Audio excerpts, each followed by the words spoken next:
میگه یک روز نزد حضرت یک جوان اومدن از حضرت سلطان ابراهیم پرسیدن، گفتن استاد بزرگوار، گفتن من یک جوان خوب هستم، جوان صالح هستم، اما یک عادت بد دارم، یک فعلی گناه کردن دارم، گناه ترک کردن نمیتونم.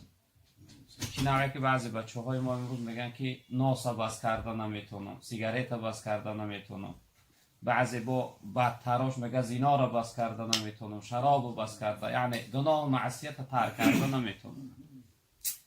این جوان ای حضرت پرسید، و حضرت هم یک عادت یک فعلی بد دارم، گویم گناه کردن و بس کردن نمیتونم. در اصل سوال اگر جوانا از ما بپرسن، از بس که سواد مونم کم است، چقدر بگیم عصبانیم، جوابی دغل و بد میگردونیم. اما حضرت میگه از اون جوابی بدی نگفتن، گفتن فرزندم، گفتن دنزدم باشی. جوان میگه دنز رو شیناندن، گفتن فرزندم گناه میکنی؟ گفت بله. گفت نمیتونی گناه ترک کرده؟ گفت نمیتونم. گفت 5 شرط داری برای گناه کردن، همین شرط ها را بجا بیار، مرحمت گناه کردن بگی. بعد جوان خرسند شد، گفت راه حلش بوده است.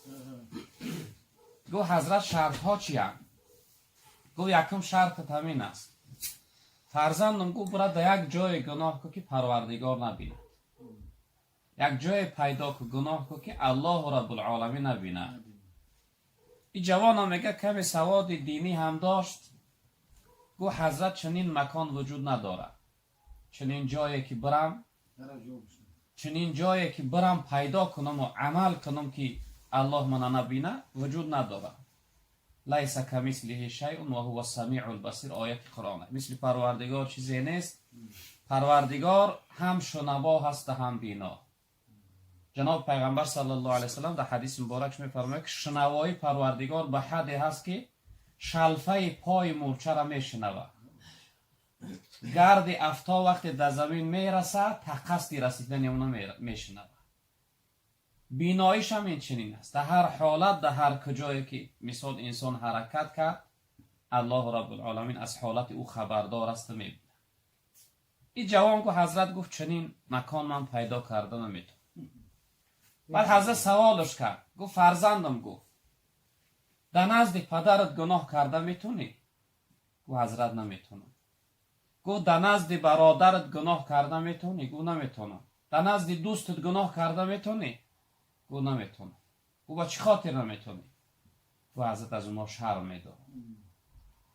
گفت وقتی از پدرت، برادرت، دوستت شرم بداری، چی نوع از الله رب العالمین شرم نمیداری در محضرش گناه میکنی؟ یکم شرط بچم گو برای گناه کردن نمینه، جای پیدا که الله ترا نبینه، حالا که چنین جا وجود نداره. امام غزالی رحمت الله علیه یک حکایت داره، میگه یک عالم چند شاگرد داشت، نسبت به یک دیگر شاگرداش یک شاگردش زیادتر دوست می‌داشت. او شاگردش میگه بسیار به تقوا و خدا ترس بود، انسان صالح و زیرک و به فکر و به فهم بود. دیگر شاگردها نسبت به این بگیم دوست هم سبقشون در دلشو کینه و بدبینی پیدا شد که حضرت این را زیادتر دوست می‌داره و ما را نه، این زیادتر اهمیت میده ما را نه. بعد حضرت هم این چنین میگه به خاطر که شاگردها بفهمن، این چنین دوستای خدا در اصل به هر نوع تعلیم میدین شاگردا و بگیم قومشون. بعد حضرت یک روز میگه شاگرداش همش دعوت کرد، بعد در دستی هر کدومش میگه یک مرغ و یک کارچه داد. او شاگردان گو همینها را بره در یک جای بکشه که یگان کس نبیند، بکشه و گشته به نظم بیه. هر کدومش میگه رفتن در پس دیوار، در کجیگری و پس درک کشتن. این شخصیت میگه وقتی گشت اومد مرغ در دستش زنده، این شخصیتی که نسبت به اونو زیادتر دوستش میداره. بعد هر کس گفت کشتی؟ گفتن کشتی. هیچ کس ندید. بعد دیگه گفت چوه تو نکشتی؟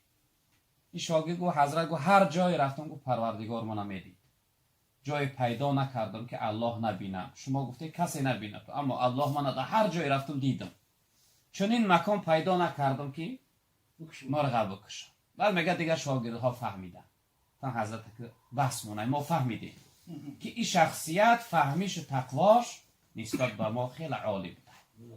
و این خاطر این درسی بزرگای خدا برای ما هم اکای جون درس. در هر حالت هر کجای باشیم الله رب العالمین ما را دیده ایستاده است.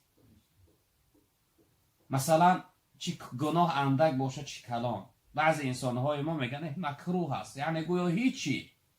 مکروه چی چیزا مکروه گفته میشه؟ ترک سنت پیغمبر ترک میشه مکروه. این میگن این مکروه است یا مستحب است، گویا هیچی.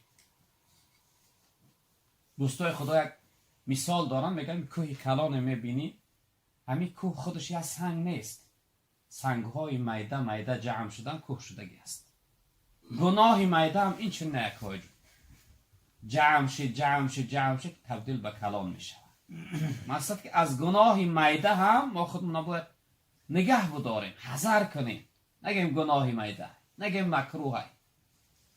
هر عمل انجام بدهیم ای بدی و معصیت و نافرمان برداری الله ما را دیده است میبینه.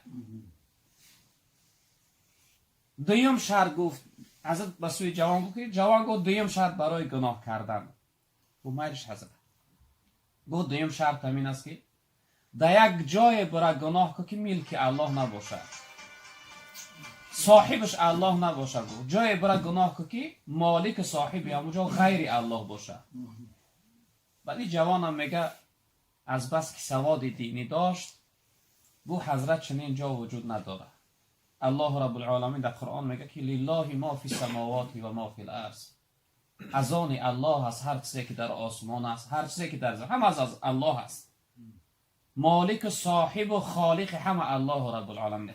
چنین مکانی که صاحب و مالک یعنی در اختیاری غیر الله باشه وجود نداره. گفت فرزندم گو وقتی که وجود نداشته باشه باید گناه نکنی. وقتی ملک الله باشه چی نوع تو گو در ملک پروردگار، در ملک صاحب جنایت می. گو سیم شرط فرزندم برای گناه کردن. گو حضرت چیه بفرمو. گو سیم شرط برای گناه کردن همینه که وقتی گناه میکنی ای نعمت هایی که خدا خلق کرده است نخواه. هم چیزهایی که خدا خلق کرده است ای نعمت های خدا خلق کرده نخواه. گو و چی خاطر انسان میخوره و قوت پیدا میکنه بعد یک کار انجام داده میتونه. نعمت خدا را خوردی با او را نافرمان برداری میکنی. ای همین نعمت هایی که خدا خلق کرده است همین ها نخ فرزندم. گفت وقتی گناه میکنی گو از جای برای رزق پیدا که بخواه که خلق کنندش غیر الله باشه. جوان گفت سبحان الله. گفت چنین نعمت چنین موجودات وجود نداره. بعد حضرت گفت که وقتی که از نعمت خدا میخوری چی نوع؟ گفت پروردگار نافرمان برداری میکنی. وقتی نعمتی خلق کرده خدا را میخوری قوت پیدا میکنی با خدا را نافرمان برداری. گفت چهارم شرط برای گناه کردن فرزندم. گفت چیه حضرت چهارم شرط؟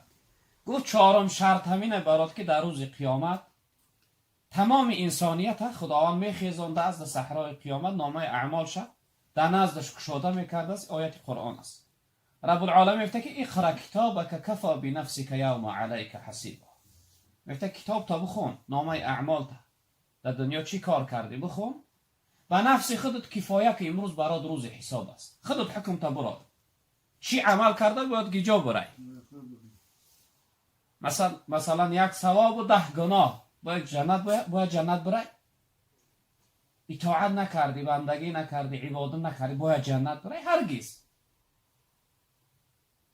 در روز قیامت خداوند میگه که نامه اعمال کشاد میگه بخون کتاب تا به نفس خودت کفایه کن، امروز برات روز حساب است. حضرت گفت فرزند وقتی نامه اعمال تا خوندی اون لحظه بگو که پروردگار گناه ها را من نکردم، اینا تهمتن در حقم دروغ نویستن. بعد شخصیت که حضرت گفت خداوند در قرآن میگه که الیوم نختم علی افواههم و تکلمنا ایدیهم و تشهد ارجلهم بما کانوا یکسبون. روز قیامت روزی هست که خداوند دهنهای مردم پیچک میزنه، مهر میزنه، محکم میزنه. دهن دیگه گپ نمیزنه در قیامت، دهن رسته و گپ میزنه با پروردگار دستهای مردم، شهادتی میده در نزد پروردگار پاهای مردم و اون عملهایی که در دنیا کرد. تمام اعضای انسانیت در نزد آفریدگار و خالق و صاحبش دیگر گواهی شاهدی میداده. بعد میگه ای حضرت اون روز پروردگار دهنی من محکم میکنه. امروز است هر چیزی بخوام میگم. اون لحظه دیگه برای من اجازت نیست. اون لحظه من دیگه نمیتونم بگم که نکردم. گفت فرزند وقتی که نمیتونی باید گناه نکنی. و گفت آخرین شرط برای گناهات، پنجم شرط، وقتی ملائکه های عذاب خداوند حکم کرد برای دوزخ بردن، ملائکه های عذاب به ضرب و بلد، به عذاب و مشقت وقتی ترا کشان به سوی دوزخ میبرن، دوزخ رفتن به گردن نگی. بزن از چنگال اونها خود خلاص کن. بگو من دوزخ نمیخوام، من دوزخ نمیرم. خود خلاص کن از چنگال اونها. و حضرت این محاله، این ناممکنه. اونها را خداوند در قرآن میگه که ملائکه چقدر بلند قامت و بدهیبت هستند. یگان ذره رحم و دلسوزی نسبت به گناهکار ندارند. سخت‌ترین عذاب برای گناهکار عذاب میکنن. این ناممکنه که از چنگ اونها انسان خلاص کنه خود. گفت فرزند وقتی که از چنگال اونها خود خلاص کردن نمیتونی، امروز باید گناه نکنی. امروز باید گفت گناه نکنی. اما گفت بچم اگر همین 5 شرط بجا آورده بتونی مرحمت گناه کن. نه بجا آورده نتونی باید گناه.